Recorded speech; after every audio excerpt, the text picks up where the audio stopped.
Hello class, welcome to the channel spark yourself.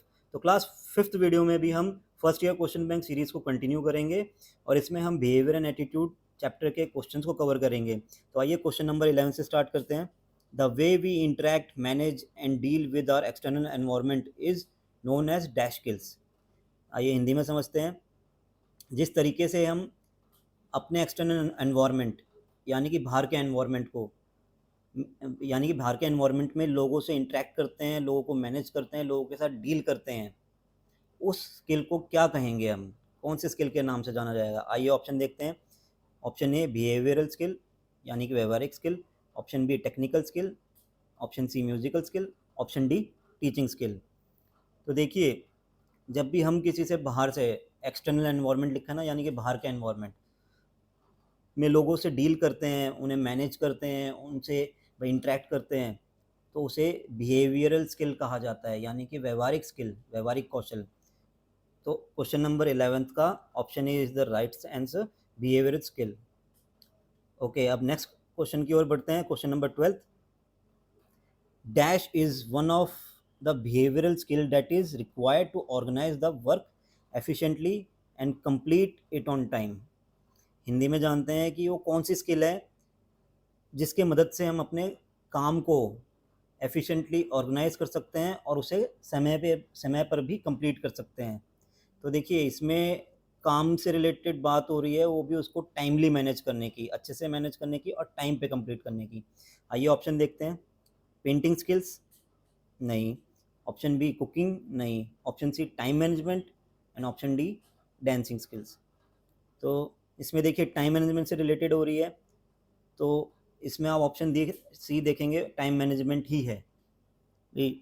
Time management में क्या होता है कि आपको समय को ऐसे मैनेज करना है कि आपका काम पूरा भी कंप्लीट हो, टाइम पे भी कंप्लीट हो और बढ़िया तरीके से मैनेज हो। तो 12th का आंसर होगा ऑप्शन सी, टाइम मैनेजमेंट। आइए नेक्स्ट क्वेश्चन पे चलते हैं। Question number 13, the way we manage और solve the problem is called. Hindi में समझते हैं। मतलब कोई प्रॉब्लम या समस्या अगर हमारे सामने आके खड़ी हो जाए, तो उसको अगर हम जिस तरीके से मैनेज या सॉल्व करते हैं, उसको हम क्या कहेंगे? ऑप्शन जानते हैं। Option A positive attitude, option B conflict resolution, option C negative attitude, option D passion. तो देखिए, इसमें क्वेश्चन में यही पूछा है कि प्रॉब्लम को सॉल्व करना या मैनेज करना क्या कहलाएगा। तो देखिए, पॉजिटिव एटीट्यूड नहीं हो सकता, और ऑप्शन बी कॉन्फ्लिक्ट रेजोल्यूशन को जानते हैं। देखिए, प्रॉब्लम मतलब दिक्कत, समस्या, और उसे इंग्लिश में कहते हैं कॉन्फ्लिक्ट। ठीक है, तनाव भी हो सकता है, कॉन्फ्लिक्ट को तनाव भी कहते हैं, दिक्कत भी कहते हैं, समस्या भी कहते हैं। तो इसका आंसर होगा option B, conflict resolution. Resolution मतलब समस्या का हल, कॉन्फ्लिक्ट मतलब समस्या। ठीक है, तो इसमें ये पूछा है कि समस्या को हम कैसे, जिस तरीके से सॉल्व करते हैं उसको क्या बोलते हैं? उसको बोलते हैं कॉन्फ्लिक्ट रेजोल्यूशन। तो 13th का आंसर है ऑप्शन बी। तो आइए आगे चलते हैं क्वेश्चन नंबर 14 की तरफ। Riyana faced a problem with her project, she is dealing with a problem with the right attitude, this is an example of. आइए हिंदी में जानते हैं। रियाना को प्रोजेक्ट मिला हुआ है और उसके उस प्रोजेक्ट की वजह से उसको कुछ प्रॉब्लम्स आ रही हैं, दिक्कतें आ रही हैं उस प्रोजेक्ट में। ठीक है, आगे बता रखा है कि वो भी, जो भी प्रॉब्लम आ रही है उसको राइट एटीट्यूड, एटीट्यूड को हिंदी में कहेंगे नज़रिए, नज़रिया। ठीक है, तो इसमें बता रखा है कि जो भी उसके साथ प्रॉब्लम है उसको राइट एटीट्यूड से डील कर रही है, मतलब सही नज़रिए से, पॉजिटिव नज़रिए से डील कर रही है। तो ये किस चीज़ का एग्जाम्पल है? कोई प्रॉब्लम आ रही है उसको प्रोजेक्ट में और वो उसको सही तरीके से डील कर रही है राइट एटीट्यूड से। तो ऑप्शन में देखते हैं। Option A negative attitude, option B technical skill, option C scientific skill, option D positive attitude. तो देखिए, राइट एटीट्यूड यानी कि अच्छे एटीट्यूड से वो डील कर रही है, अच्छे एटीट्यूड से डील कर रही है, मतलब कहीं ना कहीं पॉजिटिव सेंस में आंसर जाएगा इसका। क्लियर है? तो नेगेटिव एटीट्यूड तो हो नहीं सकता, टेक्निकल स्किल भी नहीं हो सकता, साइंटिफिक स्किल भी नहीं हो सकता। पॉजिटिव एटीट्यूड हो सकता है, क्योंकि इसमें बताया है कि वो अपने प्रॉब्लम को राइट एटीट्यूड के साथ, यानी कि राइट यानी कि मतलब पॉजिटिव, ठीक है, अच्छी, मतलब उस प्रॉब्लम को वो अच्छे से डील कर रही है, नहीं हार मान के बैठ रही है। तो इसका जवाब भी ऑप्शन डी होगा, पॉजिटिव एटीट्यूड, मतलब अच्छे एटीट्यूड के साथ कि भाई प्रॉब्लम है, ठीक है, उसको सॉल्व करेंगे।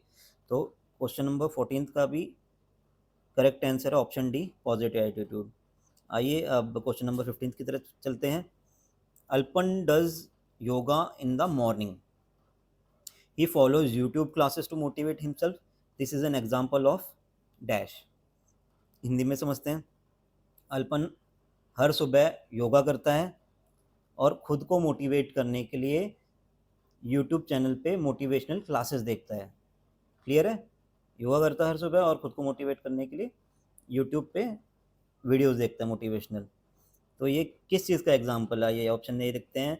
ऑप्शन ए है self motivation, option B time management, option C decision making, option D problem solving. तो इसमें क्लियर दे रखा है कि भाई वो मोटिवेट करने के लिए खुद को यूट्यूब पे वीडियोस देखता है, योगा करता है, मतलब वो खुद को मोटिवेट करना चाहता है, कहीं ना कहीं खुद को वो अपने आप को हील करना चाहता है। तो ये एग्जाम्पल है सेल्फ मोटिवेशन का।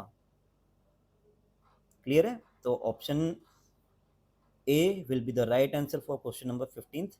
आइए अब नेक्स्ट क्वेश्चन की तरफ चलते हैं। क्वेश्चन नंबर 16 चैप्टर भी पढ़ लेते हैं एक बार, क्या है? Critical thinking and decision making, ये नेक्स्ट चैप्टर है, उसमें है question number 16। Dash is a way of thinking to solve a problem. Hindi में जानते हैं वो कौन सा तरीका है जिससे हम, वो कौन सा तरीका है या फिर वो कौन सी सोच है जिससे हम प्रॉब्लम को सॉल्व कर सकते हैं। तो आइए ऑप्शन ए देखते हैं, क्रिटिकल थिंकिंग, ये चैप्टर का नाम ही है critical thinking. Option B critical thinking है, option B self confidence, option C negative attitude, option D time management. तो क्वेश्चन में आप समझ गए कि भाई वो कौन सी सोच है जिससे हम किसी प्रॉब्लम को सॉल्व कर सकते हैं। तो option A is the right answer. Critical thinking का मतलब बता दूं, क्रिटिकल मतलब एकदम गहराई में सोचना किसी चीज़ को, क्रिटिकल मतलब डीपली किसी प्रॉब्लम के अंदर डीपली घुस जाना कि उसका सलूशन निकाल सको। तो इसका मतलब यही है, क्रिटिकल थिंकिंग मतलब एकदम गहराई में विचार विमर्श करना ताकि जो भी समस्या है आपके सामने उसका एक अच्छा सा सलूशन निकले जिससे वो प्रॉब्लम का एंड हो सके। तो ऑप्शन ए 16 का सही आंसर है। ऑप्शन ए क्रिटिकल थिंकिंग वो ऐसी थिंकिंग है जिससे हम प्रॉब्लम को ज़रूर सॉल्व कर सकते हैं। आइए क्वेश्चन नंबर 17 पे चलते हैं। Choosing between two or more options is known as test process. भाई क्वेश्चन नंबर 17 को हिंदी में समझते हैं कि आपके पास अगर दो या दो से ज़्यादा ऑप्शंस हैं, ठीक है, किसी भी समस्या के सुलझाने के लिए, तो उस प्रोसेस को क्या बोलेंगे? तो ऑप्शन देखते हैं। Option A manufacturing, option B decision making, option C scientific, option D technical. तो इसका करेक्ट आंसर है डिसीजन मेकिंग। डिसीजन मेकिंग से आप, जैसे नाम ही डिसीजन मेकिंग है भाई, डिसीजन मतलब सही ऑप्शन चुनना, निर्णय लेना, डिसीजन मेकिंग मतलब निर्णय लेना। तो इसमें यही है, आप निर्णय कब लेते हैं? जब आपके पास कई सारे ऑप्शन हैं। जैसे आपको फॉर एग्जांपल लगा लीजिए, आपका कई सारी यूनिवर्सिटीज़ में चयन हो जाता है कोर्स करने के लिए, ठीक है, या फिर कई सारी कंपनी में आपका सिलेक्शन हो जाता है नौकरी करने के लिए। अब सारी कंपनी अच्छी है बट आप डिसीजन लोगे कि भाई कौन सी कंपनी में नौकरी करूं, किस में मुझे सबसे ज़्यादा फ़ायदा है। तो वही है, फ़ायदे को देखते हुए डिसीजन लेना कहलाता है, निर्णय लेना कहलाता है डिसीजन मेकिंग। तो वही है, इसके इसमें भी मैं दो और दो से ज़्यादा ऑप्शन को में से चुनना क्या कहलाता है? तो ऑप्शन बी कहलाता है डिसीजन मेकिंग। सो 17 का सही आंसर है ऑप्शन बी डिसीजन मेकिंग। अब आइए क्वेश्चन नंबर 18 की तरफ चलते हैं। Which of the following is not a part of decision making. ऊपर था कि डिसीजन मेकिंग किसको कहते हैं, ठीक है, और इस क्वेश्चन में पूछा गया है कि कौन से ऑप्शन डिसीजन मेकिंग का पार्ट नहीं है। तो आइए जानते हैं डिसीजन मेकिंग का कौन सा पार्ट नहीं है। आइडेंटिफाइंग प्रॉब्लम, देखिए डिसीजन मेकिंग हमेशा प्रॉब्लम से ही स्टार्ट होती है, ठीक है। ऑप्शन ए आइडेंटिफाइंग प्रॉब्लम है तो ये हो नहीं सकता। जनरेट ऑप्शंस, ऑप्शन तो आएंगे ही आएंगे, डिसीजन मेकिंग लेना है तो आपको ऑप्शंस भी आएंगे उसमें कि भाई हमें, हमारे पास 3-4 ऑप्शन है, क्या करें उसमें से, तो ये भी पार्ट है डिसीजन मेकिंग का। ऑप्शन सी इम्प्लीमेंट डिसीजन, ये भी पार्ट है क्योंकि भाई 3-4 ऑप्शन में से आप बेस्ट सेलेक्ट करेंगे फिर उसको इम्प्लीमेंट भी तो करेंगे अमल में लाने के लिए, ठीक है, तो ये भी पार्ट है। ऑप्शन डी हुआ परफॉर्मेंस, परफॉर्मेंस का कोई डायरेक्टली लिंक नहीं है डिसीजन मेकिंग से, तो option D will be the right answer. Performance, क्योंकि उसमें पूछा ही गया है कि डिसीजन मेकिंग का कौन सा ऑप्शन पार्ट नहीं है, तो option D is the right answer. Performance कोई पार्ट नहीं डिसीजन मेकिंग का। सो क्वेश्चन नंबर 18 के लिए D will be the right option. आइए क्वेश्चन नंबर 19 की तरफ चलते हैं। Manu thinks about a problem well before making any decision, this is an example of. Hindi में जानते हैं, मनु के सामने मतलब कोई भी प्रॉब्लम आती है तो वो उसके बारे में डिसीजन लेने से पहले सोचती है। ठीक है, जैसे दे रखा है Manu thinks about a problem well before making an decision. हाँ, डिसीजन लेने से पहले वो प्रॉब्लम के बारे में सोचती है कि भाई अगर मैं ये डिसीजन लूँगी तो ये समस्या खड़ी हो सकती है, अगर मैं ये वाला डिसीजन लूँगी तो ये समस्या खड़ी हो सकती है। तो हमेशा कोई भी निर्णय लेती है, डिसीजन लेती है, तो उसमें आने वाली समस्या के बारे में भी सोचती है। तो इस केस में इसको क्या कहेंगे, इसका राइट आंसर क्या होगा? आइए ऑप्शन देखते हैं।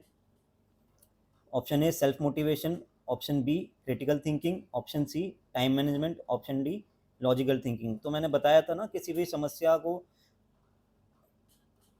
जड़ से खोजने के लिए आपको क्रिटिकल थिंकिंग मतलब अच्छे गहराई तक सोचने के लिए क्रिटिकल थिंकिंग करनी होती है, गहराई तक अच्छे से विचार विमर्श करना होता है। तो इसका सही आंसर होगा क्वेश्चन 19 का option B critical thinking. So अब नेक्स्ट क्वेश्चन की ओर चलते हैं। Question 20। Revathi got a job offer out of her town, she decided to refuse the offer after listening the pros and cons, she followed dash process. आइए हिंदी में समझते हैं। रेवती को अपने शहर से बाहर जॉब का ऑफर आता है, लेकिन उसने उस ऑफर के बारे में, उस जॉब ऑफर के बारे में प्रोज और कॉन्स को मद्देनज़र रखते हुए, प्रोज मतलब उसके फ़ायदे और कॉन्स मतलब उसके नुकसान, तो उसने उस जॉब के फ़ायदे और नुकसान के मद्देनज़र उस जॉब को करने से मना कर दिया। तो उसने कौन सा प्रोसेस फॉलो किया है? तो आइए ऑप्शन देखते हैं।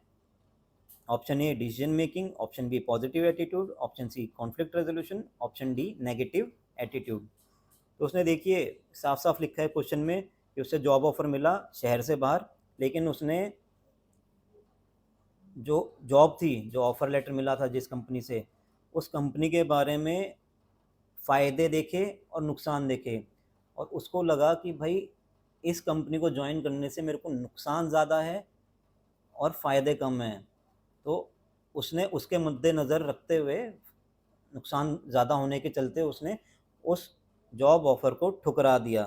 तो उसने डिसीजन मेकिंग का स्टेप फॉलो किया है, उसने डिसीजन लिया है, उसने देखा कि भाई क्या क्या प्रॉब्लम्स आ सकती हैं, ऑप्शन जनरेट किए, फिर इम्प्लीमेंट किया, उससे लगा कि भाई ठीक है ये मेरे लायक नहीं है कंपनी, तो उसने रिजेक्ट कर दिया। तो क्वेश्चन 20 का option A will be the right answer. So class आज के लिए इतना ही। अगर कोई आपको डाउट हो तो आप कमेंट सेक्शन में क्वेश्चन पुट कर सकते हैं, हम इसका जवाब ज़रूर देंगे। आज के लिए इतना ही काफ़ी। Thank you.